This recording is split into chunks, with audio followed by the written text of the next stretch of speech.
everyone, this video is about joint, marginal, and conditional probabilities. To explain these concepts, I use table 6.2 in the textbook as an example. Now we have two types of invoices, wholesale invoices and retail invoices. And we have two types of models, deluxe model and standard model. Joint probability is the probability of the intersect of two events. It expresses the likelihood of occurrence of a joint event. In the table, a joint probability of a wholesale invoices for a deluxe model is 0.18, and it's denoted by PD intersect W. Marginal probabilities are simply unconditional probabilities. They appear at the margin of the table. The marginal probability of an invoice being a wholesale invoice is 0.3, and it's denoted by PW. The marginal probability of a retail invoice can be denoted by PW bar, which stands for not wholesale. And it's notable that each set of the marginal probabilities sums to 1, because an invoice is either a wholesale invoice or a retail invoice. A model is either a deluxe model or a standard model. Conditional probabilities is a probability an event will occur given that another has occurred or will occur. The conditional probability that D will occur given that W has occurred is expressed as P D vertical stroke W. The vertical stroke here means given that.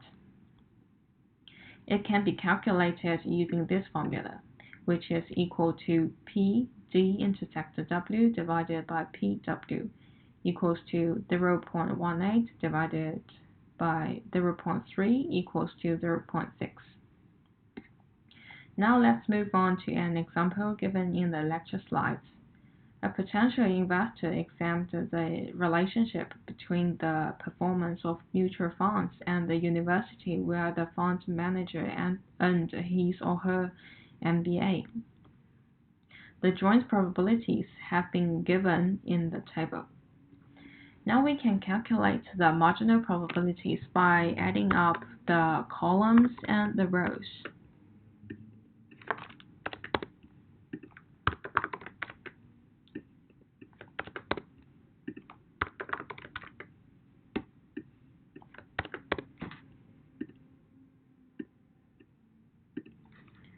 These marginal probabilities should have a sum of 1, each set of them. If it's not, you must have done something wrong in the previous steps.